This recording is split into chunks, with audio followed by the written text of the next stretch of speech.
Hello viewers, I Muhammad Abdul Habib. Welcome you all to our channel Habib Sir Classes. In this video, we'll be discussing Unit 4, Chapter 5, Admission of a Partner, Practical Problems. Here is the question, page number 244, question number 8. Ganga and Yamuna are partners sharing profit and losses in the ratio of 3:2 respectively. Their balance sheet as on 31st March 2020 was as follows. यहाँ पे गंगा और यमुना पहले से partners है। वो लोग के profit sharing ratios क्या है? 3:2 है। सो 3 + 2 क्या होता? 5।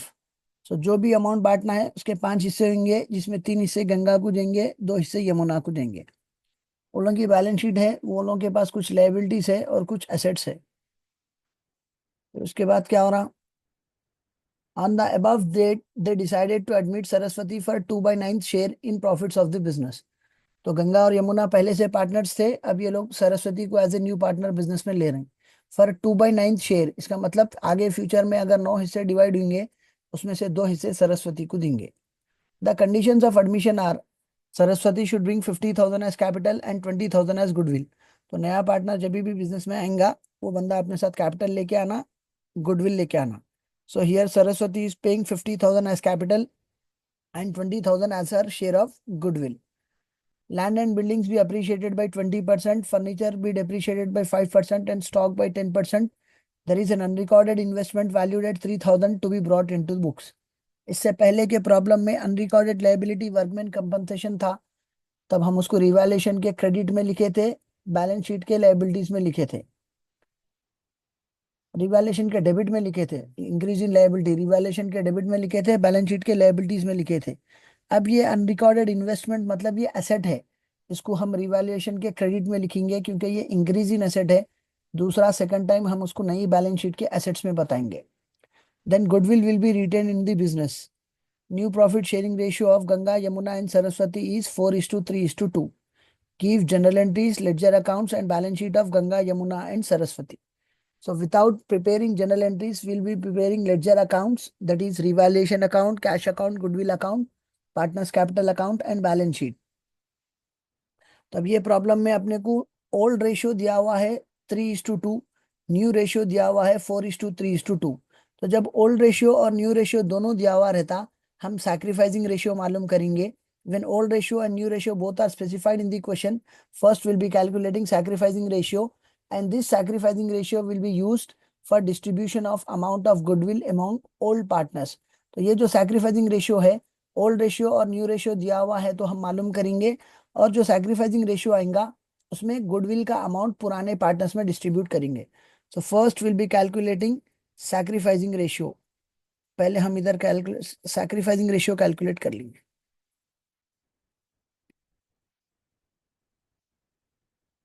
Calculation of sacrificing ratio.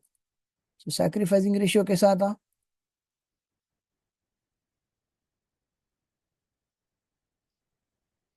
Sacrificing ratio equals to old ratio minus new ratio.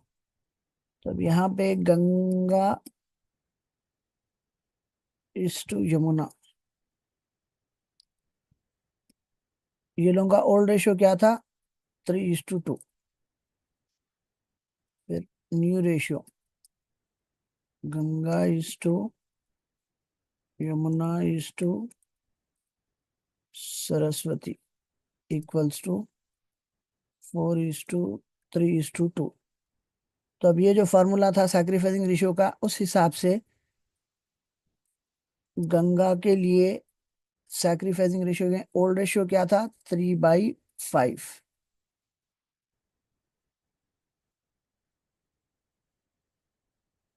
3/5 old ratio minus new ratio क्या है? 4/9। तो यहाँ पे 3/5 कैसा आया? 3 + 2 इट बिकम्स 5, माइनस 4 कैसा आया? 4, गंगा का शेयर 4 है। 9 कैसा आया? 4 + 3 7, 7 + 2 9। अब हम इसको क्रॉस मल्टीप्लाई करेंगे। कैसा करेंगे? 3 9 जा 27 माइनस 5 4 जा 20 डिवाइडेड बाई 5 9 जा 45। So equals to 27 minus 20, it becomes 7/45. Then Ganga के बाद यमुना के लिए हम सैक्रिफाइसिंग रेशियो मालूम करेंगे। यमुना इक्वल टू, यमुना का ओल्ड शेयर कितना है, 2/5, माइनस यमुना का न्यू शेयर कितना है, 3/9। अब हम इसको क्रॉस मल्टीप्लाई करेंगे। 9 2 ज़ा 18, माइनस 5 3 ज़ा 15, डिवाइडेड बाई 5 9 ज़ा 45, equals to 18 minus 15, 3 divided by 45. So sacrificing ratio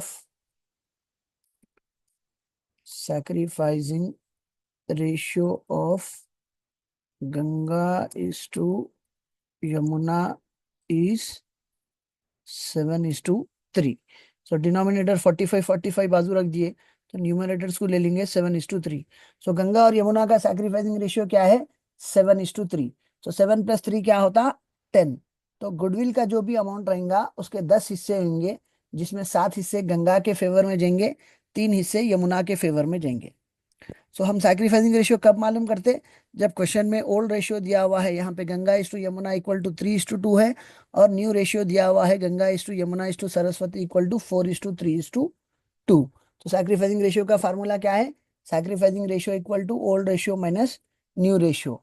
और ये जो सैक्रिफाइसिंग रेशियो है सिर्फ गुडविल बांटने के लिए काम में आता। So what are the accounts that we prepare? Revaluation, cash, goodwill, partners capital, balance sheet. The formats for revaluation account, cash account, goodwill account is date particulars JF amount, date particulars JF amount, or simply particulars and amount, particulars and amount. Revaluation cash और goodwill का format यही है। Partners capital का format particulars Ganga amount rupees, Yamuna amount rupees, Saraswati amount rupees, particulars Ganga amount rupees, Yamuna amount rupees, Saraswati amount rupees, towards extreme left DR debit, towards extreme right CR credit, and the name of the account will be partners capital account. Then balance sheet की heading क्या आएंगी, new balance sheet of Ganga Yamuna and Saraswati as on 31 March 2020।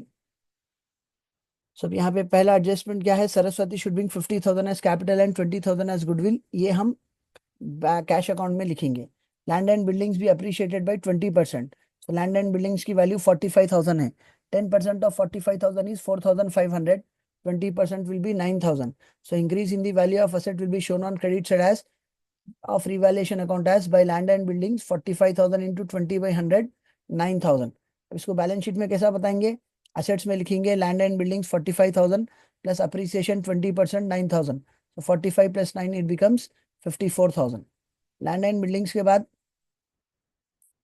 दूसरा adjustment किस पे है, furniture to be depreciated by 5%। Furniture की value 40,000 है, 40,000 का 10% 4,000, सो 5% विल बी 2,000।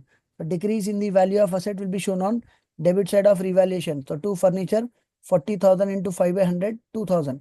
अब हम इसको बैलेंस शीट में कैसा बताएंगे, असेट्स में लिखेंगे 40,000, furniture 40,000 minus depreciation 5% 2,000, so 40 - 2 it is 38,000। फिर फर्नीचर के बाद एडजस्टमेंट किस पे है, stock to be depreciated by 10%। Stock की वैल्यू 25,000 है, 25,000 का 10% क्या होता है, 2,500। Decrease in the value of asset will be shown on debit side of revaluation account as to stock account 25,000 into 10/100, 2,500, which will be shown in balance sheet as stock 25,000 minus depreciation 10% 2,500, 25 - 2 23 - 500, 25 - 2 23,000, 23,000 - 500, 22,500। Then stock के बाद adjustment किस पे है, there is an unrecorded investment 3,000 to be brought into the books. Unrecorded investment ये increase in asset है, तो rules के हिसाब से डिक्रीज इन असेट डेबिट में आएगा, इंक्रीज इन असेट क्रेडिट में आएगा। So increase in the value of asset revaluation के क्रेडिट में लिखेंगे बाय इन्वेस्टमेंट 3,000। ये पुराने बैलेंस शीट में रिकॉर्ड करा हुआ नहीं था, तो अब हम इसको नई बैलेंस शीट के असेट्स में रिकॉर्ड करेंगे, investments 3,000,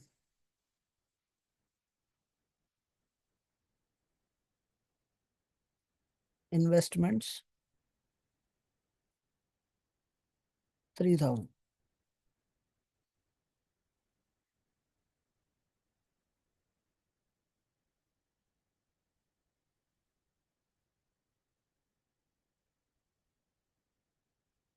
Now we are done with all the adjustments except for capital goodwill. तो अब रिवैल्यूएशन का बैलेंसिंग करेंगे। हम डेबिट में 2000 2500 लिखे, क्रेडिट में 9000 3000 लिखे। So the total on debit side of revaluation account is 4500 and the total on credit side of revaluation account is 12000। तो दोनों में कौन सा टोटल ज्यादा है? 12000 ज्यादा है। तो 12000 will be recorded on debit side of revaluation, 12000 will be recorded on credit side of revaluation. Subtracting 4500 from 12000, we are left out with an amount of 7500। 12000 में से 4500 निकालना है, 12 में से 4 निकाल दिए, 8500 निकाल दिए, 7500। It is profit and will be shown as to profit transfer to Ganga capital account, Yamuna capital account. 7500 if divided into 5 shares, the value of each share will be for 1500। Ganga has 3 shares, so she'll be getting 4500। Yamuna has 2 shares, she'll be getting 3000। Next, what is the account that we prepare? Cash account। तो cash account में सबसे पहले क्या लिखते हैं? To balance brought down. क्यों? It is an asset, all assets have debit balance. तो जैसे कैश में to balance b by d लिखते, कैपिटल अकाउंट में क्या करना है? By balance b by d लिखना है। क्यों? Capital is a liability, all liabilities have credit balance. तो कैश में जो टू बैलेंस ब्रॉट डाउन लिखे, इसका जो अमाउंट देखेंगे हम क्वेश्चन के एसेट्स में देखेंगे कैश 12000। इसका मतलब नया पार्टनर, न्यू पार्टनर सरस्वती आने से पहले गंगा और यमुना के पास पहले से 12000 कैश रखे हुए हैं। देन पार्टनर्स कैपिटल में हम बाई बैलेंस ब्रॉट डाउन लिखे थे, इसका जो अमाउंट है वो हम क्या करेंगे? क्वेश्चन के लायबिलिटीज में देखेंगे in the name of Capitals. तो गंगा कैपिटल 60,000, यमुना कैपिटल 40,000। इसका मतलब क्या आता? जब बिजनेस स्टार्ट करे थे, Ganga has invested 60,000, Yamuna has invested 40,000। अब who is the new partner coming into the business? Saraswati. तो नया पार्टनर अपने साथ क्या लेके आना? कैपिटल और गुडविल। तो यहाँ पे Saraswati should pay 50,000 as capital, should bring 50,000 as capital, 20,000 as goodwill. तो यहाँ पे कैश का रूल क्या है? पैसे आ रहे डेबिट में लिखना, पैसे जा रहे क्रेडिट में लिखना। तो यहाँ पे नए पार्टनर के साथ कैपिटल और गुडविल का अमाउंट बिजनेस में आ रहा, so it will be shown on debit side as to Saraswati capital 50,000, to goodwill account 20,000। तो न्यू पार्टनर आने से पहले कैश बैलेंस कितना था? 12,000। तो कैपिटल के 50 आने से क्या हो गया? 62। गुडविल के 20 आने से क्या हो गया? 82। तो कैश में डेबिट का टोटल है 82,000। क्रेडिट में हम कुछ नहीं लिखे, तो क्रेडिट का टोटल 0 रहेगा। तो अब इन दोनों में कौन सा टोटल ज्यादा है? 82,000 ज्यादा है। तो 82,000 will be recorded on both the sides. 82,000 will be recorded on debit side of cash account, 82,000 will be recorded on credit side of cash account. अब इसको बैलेंस करने के लिए क्या करेंगे? By balance c by d 82,000 on credit side and to balance b by d 82,000 on debit side. अब इसके बाद का टेक्निक क्या है? सुबह के अकाउंट में शाम का नाम लिखें, शाम के अकाउंट में सुबह का नाम लिखेंगे। दिन के अकाउंट में रात का नाम लिखे, रात के अकाउंट में दिन का नाम लिखेंगे। हम के अकाउंट में तुम का नाम लिखे, तुम के अकाउंट में हम का नाम लिखेंगे। आज के अकाउंट में कल का नाम लिखे, कल के अकाउंट में आज का नाम लिखेंगे। तो कैश के अकाउंट में सरस्वती कैपिटल का नाम लिखे, सरस्वती कैपिटल के अकाउंट में कैश का नाम लिखेंगे। तो यहाँ डेबिट में लिखे थे, इधर क्रेडिट में लिखेंगे बाई कैश 50,000। देन कैश के अकाउंट में गुडविल का नाम लिखे थे, गुडविल के अकाउंट में कैश का नाम लिखेंगे। Here it was recorded on debit side, here it will be shown on credit side as by cash account 20,000। तो अब ये जो गुडविल का अमाउंट बांटना है, अभी तक जितने भी प्रॉब्लम्स करे 1 से लेके 7 तक, उसमें हम गुडविल ओल्ड रेशियो में बांटे। नॉर्मली गुडविल क्या होता है? सैक्रिफाइसिंग रेशियो में बढ़ता। बट प्रॉब्लम नंबर 1 से 7 तक वहां पे हम सैक्रिफाइसिंग रेशियो कैलकुलेट नहीं करे, क्योंकि क्वेश्चन में न्यू रेशियो स्पेसिफाई करा हुआ नहीं था। तब हम अजम्पशन क्या करे थे? जो भी ओल्ड रेशियो है वही रेशियो में वो लोग सैक्रिफाइस कर रहे समझ के वही रेशियो में डिस्ट्रीब्यूट कर दिए। बट यहाँ पे सैक्रिफाइसिंग रेशियो कितना आया? 7:3। By applying the formula old ratio minus new ratio, तो 7 + 3 क्या होते हैं? 10। तो जो भी गुडविल का अमाउंट रहेगा उसके 10 हिस्से होंगे, जिसमें 7 हिस्से गंगा के फेवर में जाएंगे, 3 हिस्से यमुना के फेवर में जाएंगे। सो 20,000 is the amount of goodwill. 20,000 when divided into 10 shares, the value of each share will be for 2,000. So Ganga has 7 shares, then Ganga will be getting 14,000. Yamuna has 3 shares, then Yamuna will be getting 3 shares. So 20,000 के 10 हिस्से करे तो 2,000 का एक हिस्सा है, तो 7 हिस्सों के हिसाब से 14,000 गंगा को मिलेंगे, 3 हिस्सों के हिसाब से यमुना को 6,000 मिलेंगे। So it will be as their sacrificing ratio is 7:3. So it will be shown as to Ganga capital account 20,000 into 7/10 14,000, तो यमुना कैपिटल 20,000 into 3/10 6,000। अब वापस सेम पॉइंट अप्लाई करेंगे। टॉम के अकाउंट में जेरी का नाम लिखे, जेरी के अकाउंट में टॉम का नाम लिखेंगे। संडे के अकाउंट में मंडे का नाम लिखें, मंडे के अकाउंट में संडे का नाम लिखेंगे। गुडविल के अकाउंट में गंगा और यमुना का नाम लिखे, गंगा और यमुना के अकाउंट में गुडविल का नाम लिखेंगे। उधर डेबिट में लिखे थे, इधर क्रेडिट में लिखेंगे। By goodwill 14,000 6,000। तब यहाँ पे गुडविल के पैसे बांट दिए। तो एडजस्टमेंट में क्या बोला था, the amount of goodwill is goodwill will be retain in the business. Retain का मतलब क्या, गुडविल का पैसा लाते कौन, न्यू पार्टनर, बांटते किसको, ओल्ड पार्टनर्स को। So after the distribution of amount of goodwill, old partners are retaining the amount of goodwill in the business itself. तो पैसा गुडविल का बांटने के बाद पुराने पार्टनर्स गुडविल का पैसा बिजनेस में वैसे ही रख दे रहे, उसको हम गुडविल इज रिटेन बोलते। प्रॉब्लम नंबर 7 में क्या करे थे, वो लोग विथड्रॉ करे थे, बट यहाँ पे क्या कर रहे हैं, वो लोग विड्रॉ नहीं कर रहे। गुडविल का पैसा आ रहा, आने के बाद पुराने पार्टनर्स में बांट दे रहे। बांटने के बाद वो लोग अपना अपना शेयर विथड्रॉ नहीं कर रहे हैं। तो विथड्रॉ नहीं करके बिजनेस में वैसे ही रखने को क्या बोलते हैं, goodwill written in the business. Next, balance brought down हो गया, कैश अकाउंट हो गया, गुडविल अकाउंट हो गया। No will be recording revaluation. Revaluation में हम गंगा और यमुना का नाम लिखे थे। Profit transfer to Ganga capital 4,500, Yamuna capital 3,000। तो रिवैल्यूएशन के अकाउंट में गंगा यमुना का नाम आया, तो गंगा और यमुना के अकाउंट में रिवैल्यूएशन का नाम आएगा। इधर डेबिट में आया, इधर क्रेडिट में आएगा। By revaluation 4,300 for Ganga, 3,000 for Yamuna. इसके बाद दो चीजें ऐसे रहते हैं जिससे रिलेटेड कोई एडजस्टमेंट नहीं देता। क्या रहते हैं वो, जनरल रिजर्व्स। तो जनरल रिजर्व्स यहाँ पे 25,000 है। तो ये रिजर्व्स कौन मेंटेन करे, ओल्ड पार्टनर्स मेंटेन करें। तो हम क्या करेंगे, न्यू पार्टनर आने से पहले ये पुराने पार्टनर्स में बांट के खत्म करेंगे। दोनों के रेशियोज क्या है, 3:2। 3 + 2 it becomes 5। 25,000 when divided into 5 shares, the value of each share will be for 5,000. So Ganga will be getting 15,000, Yamuna will be getting 10,000। तो यहाँ पे लिखेंगे आप bye general reserves 15,000 for Ganga, 10,000 for Yamuna. दूसरा नाम क्या रहता, profit and loss. Profit and loss अगर लायबिलिटी में दिया तो पुराने प्रॉफिट्स है, असेट्स में दिया तो पुराने लॉसेस है। बट ना प्रॉफिट एंड लॉस लायबिलिटी में दिया ना असेट्स में दिया। Now will be balancing partners capital account. Ganga का टोटल देखिए 60, 70, 80, 89, 93,500 ऑन क्रेडिट साइड। डेबिट में कुछ भी नहीं है, जीरो। तो दोनों तरफ टोटल 93,500, 93,500 लिख देंगे। इसको बराबर करने के लिए to balance 3/d 93,500, same will be brought down on opposite side as by balance brought down 93,500।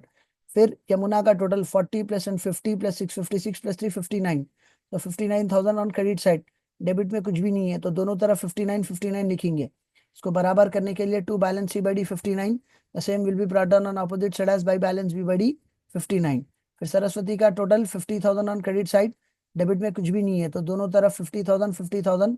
फिर इसको बराबर करने के लिए to balance 3/d 50,000, same will be brought down on opposite side as by balance brought down 50,000। Now preparing new balance sheet of Ganga Yamuna and Saraswati. तो अब सबसे पहले क्या करेंगे, लायबिलिटीज में कैपिटल्स बताएंगे। अभी कह रहे ना, गंगा का कैपिटल कितना है 93,500, यमुना का 59, सरस्वती का 50। तो same will be shown, Capitals Ganga 93,500, Yamuna 59,000, Saraswati 50,000। फिर अब इसके बाद दूसरे लायबिलिटीज चेक करेंगे हम। ट्रेड क्रेडिटार्स 20,000, इसको कुछ नहीं करे, तो जैसा है वैसा नई बैलेंस शीट के लायबिलिटीज में बताएंगे। ट्रेड क्रेडिटार्स 20,000। देन ट्रेड क्रेडिटार्स के बाद क्या है, बिल्स पेबल 10,000, इसको भी हम कुछ नहीं करें, तो जैसा है वैसा बताएंगे नई बैलेंस शीट के लायबिलिटीज में। ट्रेड क्रेडिटार्स 20 था, बिल्स पेबल 10,000। ट्रेड क्रेडिटार्स हो गया, बिल्स पेबल हो गया। Then we have outstanding rent 5,000, इसको भी हम कुछ नहीं करें, तो जैसा है वैसा नई बैलेंस शीट के लायबिलिटीज में बताएंगे। Outstanding rent 5,000। Then outstanding rent के बाद अपने पास क्या है, जनरल रिजर्व 25,000, ये बांट के खत्म कर दिए, तो this will not be shown again in liability side. Capitals ये पुराने वैल्यूज थे, हम नए वैल्यूज का बता दिए।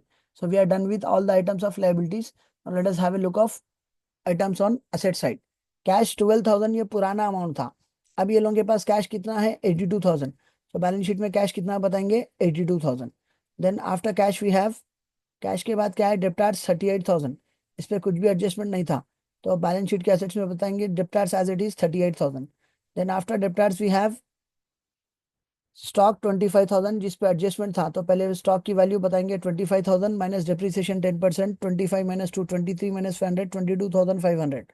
देन स्टॉक के बाद क्या था, फर्नीचर 40,000, तो अब यहाँ पे बताएंगे फर्नीचर 40,000 माइनस डिप्रिसिएशन 5% था, 2,000 निकाल दिए तो 38,000। देन फर्नीचर के बाद क्या है, लैंड एंड बिल्डिंग्स 45,000 जिसपे 20% अप्रिसिएशन करना था, 45 प्लस 9 54। फिर उसके बाद ये जो एडजस्टमेंट था, there is an unrecorded investment to be brought into the books 3,000। ये अब रिकॉर्ड कर रहे, पुरानी बैलेंस शीट के उसमें रिकॉर्ड करा हुआ नहीं था, नई बैलेंस शीट में हम रिकॉर्ड कर रहे। So now will be doing the total on both the sides. The total on liability side is 2,37,500 as well as the total on asset side is 2,37,500. Hope you have understood the topic. See you all in next video. Thank you.